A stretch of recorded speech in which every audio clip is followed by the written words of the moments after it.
A young man named Paul lived in a small village called Green Valley. He was only 21 years old, but he had a big responsibility. When Paul was just a little boy, 5 years old, his parents passed away since then. Paul has had to take care of his elder sister, who was ready to get married, and his younger brother, who went to school daily. Paul woke up very early in the morning. Even before the sun came up, he would go to the vegetable market to buy fresh vegetables. Paul knew that people in the village liked to eat fresh and healthy food, so he always made sure to get the best vegetables. Paul sold these vegetables in 2 ways. In the daytime, from 9 in the morning until 3 o'clock in the afternoon. He would walk around the village streets. He carried his vegetables in a handcart and shouted by vegetables, fresh green vegetables for sale. Everyone knew Paul's voice and trusted his vegetables because they were so fresh in the evening from 7 to 11. At night, Paul set up a little cart in a small market near his house. There, people would come to buy vegetables after a long day's work. They liked buying from Paul because he was friendly, and his vegetables were the best in the village. Despite having 2 other vegetable sellers in the same area, everyone preferred to buy from Paul. His vegetables were a little more expensive, but people didn't mind because they knew they were getting the freshest vegetables available. Paul worked hard every day to make sure his family had enough to eat and that his sister could get married happily. He knew his parents would be proud of how he took care of everything. Everyone just like they taught him when they were still alive. Paul's success as a vegetable seller did not go unnoticed by everyone in the village. 2 other vegetable sellers, who also set up their stalls nearby, started to feel jealous of Paul. Their names were Mr. Smith and Mrs. Brown. Mr. Smith and Mrs. Brown were upset because even though they sold their vegetables at lower prices, people still preferred to buy from Paul. They would mutter to each other whenever Paul walked by with his handcart of fresh greens. "How does he do it?" Mr. Smith would grumble. "His vegetables are too expensive, and yet everyone buys from him." Mrs. Brown would nod in agreement. "It's not fair we work just as hard, but no one notices us one day." As Paul was walking through the village, Mr. Smith and Mrs. Brown decided to try and find out Paul's secret. They followed him discreetly, watching where he went and how he sold his vegetables. They saw Paul greeting each customer with a smile and offering them the best vegetables from his handcart. People would stop and chat with Paul, asking about his day and his family. Paul always took the time to listen and make sure everyone got what they needed. Mr. Smith and Mrs. Brown tried to copy Paul's friendly manner and shout louder about their vegetables. But it didn't work. People still walked past their stalls and came to Paul, instead frustrated and angry. Mr. Smith and Mrs. Brown started to plot against Paul. They whispered to each other about ways to make him look bad or scare him away from the village they wanted everyone to buy from them. Instead of Paul, little did they know that their jealousy would soon lead to a dangerous plan that would change everything for Paul in the village. Every day as Paul walked through the village selling his vegetables, he noticed an old woman who would stop and ask about the prices but never buy anything. She lived in a small cottage by herself, and Paul often wondered about her one evening as Paul was packing up his cart after a long day at the market.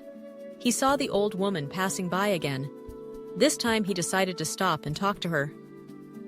"Ma'am," Paul said kindly, "I see you every day, asking about the vegetables, but never buying any." Is there a reason why the old woman looked at Paul with sad eyes? "Oh, young man, she said, your vegetables are the best in the village, but I am alone and have no family to help me. I survive by begging and can't afford to buy vegetables." Paul felt a pang of sympathy for the old woman. "Ma'am, from now on, come to the market every night before I close. I'll give you whatever vegetables are left for free. It's the least I can do." The old woman hesitated. She was not used to receiving charity. "Oh no, dear boy, I can't take them for free. I have a little money saved up from my begging. You can take whatever I have." Paul shook his head firmly. "No, ma'am, please take the vegetables. I have to sell fresh ones every day, and it would help me." Reluctantly, the old woman agreed, touched by Paul's kindness. From then on, she would come to Paul's cart every evening, and he would give her a bag of fresh vegetables with a warm smile. Meanwhile, Mr. Smith and Mrs. Brown, the jealous vegetable sellers, watched this exchange with narrowed eyes. They were not happy that Paul was helping the old woman, they knew. They had to come up with a plan to stop him once and for all. Mr. Smith and Mrs. Brown couldn't stand seeing Paul's kindness towards the old woman. They felt more jealous and angry than ever before. They wanted to teach Paul a lesson and make sure he wouldn't be the best vegetable seller in the village anymore. One gloomy evening, as Paul was packing up his cart after another successful day at the market, Mr. Smith and Mrs. Brown secretly followed him. They waited for the perfect moment when Paul was alone on a deserted road. Suddenly, they jumped out of their hiding place and confronted Paul. "So, Paul," Mr. Smith sneered, "you think you're better than us, huh? Selling your expensive vegetables and giving them away for free to beggars?" Mrs. Brown chimed in. "You've gotten too big for your boots." "Paul, it's time we teach you a lesson." Paul was startled and scared. He had heard rumors about Mr. Smith and Mrs. Brown not liking him, but he never thought they would go this far. "What do you want from me?" Paul asked, trying to keep his voice steady. "We want you to leave the village," Mr. Smith said with a menacing glare. "We don't want competition like you around here." Paul looked around, hoping someone would come to help him, but the road was empty and it was getting darker by the minute. Just when things seemed hopeless, the old woman happened to pass by. She saw Mr. Smith and Mrs. Brown shouting at Paul, and immediately understood that he was in trouble. "Help somebody! Help!" The old woman screamed at the top of her lungs. "Save him!" Someone startled by the old woman's cries. Mr. Smith and Mrs. Brown realized they had been seen.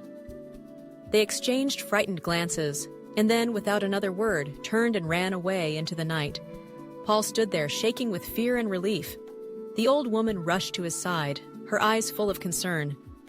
"Are you all right, my dear boy?" she asked, touching his arm gently. Paul nodded, still trying to catch his breath. Thank you so much, ma'am. You saved my life." The old woman smiled warmly. "I couldn't just stand by and do nothing.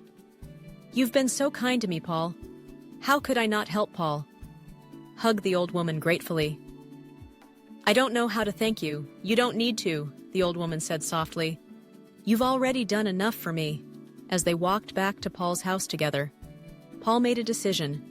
He couldn't let the old woman go back to her lonely cottage. She had become like family to him, and he wanted her to stay with him and his siblings. Paul and the old woman walked back to his house, their steps lighter now that the danger had passed. Paul couldn't stop thinking about how the old woman had saved him from Mr. Smith. "And Mrs. Brown, ma'am," Paul said as they reached his doorstep. "I can't thank you enough for what you did back there.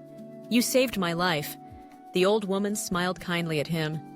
"It was the least I could do, Paul. You've been so generous to me with your vegetables. I couldn't just stand by and watch." Paul nodded gratefully.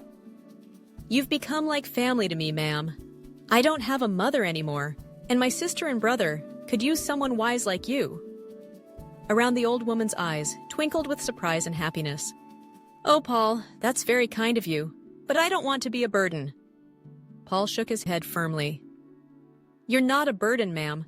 Please come and live with us. We have plenty of space, and it would mean so much to us." The old woman hesitated for a moment, touched by Paul's offer. She had lived alone for so long, and the idea of being part of a family again warmed her heart. "Well," she finally said with a smile, "if you're sure it's all right." Paul nodded eagerly. "Absolutely, ma'am. You'll have your room and we'll take care of you, just like family with that." The old woman agreed to move in with Paul and his siblings. As they entered the house, Paul introduced her to his elder sister, who was busy preparing dinner, and his younger brother, who was finishing his homework at the kitchen table. "This is Mrs. Johnson," Paul said proudly. "She's going to live with us now." Mrs. Johnson smiled warmly at Paul's siblings. "Hello, dears. It's lovely to meet you." "Paul's sister and brother," greeted Mrs. Johnson shyly but with curiosity. They could tell she was kind and gentle, just like Paul had described that night as they all sat down for dinner together. Paul couldn't help but feel grateful. Despite the scare with Mr. Smith and Mrs. Brown, something good had come out of it. Mrs. Johnson had brought a new sense of warmth and companionship to their home, and Paul knew they were all better off with her there. In the days that followed, Mrs. Johnson settled into life with Paul and his siblings. She quickly became a beloved member of their household, bringing a sense of calm and wisdom that they all cherished. Paul's elder sister Mary found comfort in having another woman around the house. She appreciated Mrs. Johnson's advice on cooking and homemaking, and they often spent afternoons together discussing wedding plans. Mary was relieved to have someone to confide in about her hopes and worries. Paul's younger brother Michael looked up to Mrs. Johnson like a grandmother. He enjoyed listening to her stories about the village when she was younger and eagerly absorbed the lessons she shared about life and kindness. As for Paul, having Mrs. Johnson around eased some of the burdens he had carried alone for so long. He no longer felt overwhelmed by the responsibilities of providing for his family with Mrs. Johnson's help. He could manage the household more effectively, ensuring everyone was cared for and looked after. The evenings became a time for the family to bond, yawned even more deeply. They would gather around the dinner table, sharing stories and laughter. Mrs. Johnson's presence brought a sense of unity and happiness that Paul had missed since his parents passed away one day. As they sat in the garden, enjoying the afternoon sun, Paul expressed his gratitude to Mrs. Johnson once again. "I can't thank you enough for coming into our lives, Mrs. Johnson," he said sincerely. "You've brought so much joy and peace to our home." Mrs. Johnson smiled warmly. "Oh, Paul, you and your siblings have been a blessing to me as well. I never expected to find such a loving family." To belong to, Paul's heart swelled with happiness. He knew that having Mrs. Johnson with them was not just about having another person in the house. It was about having someone who cared deeply for them, someone who understood the hardships they had faced and was willing to share in their joys and sorrows. As they sat together that evening, Paul silently vowed to always cherish and protect the newfound happiness they had found as a family.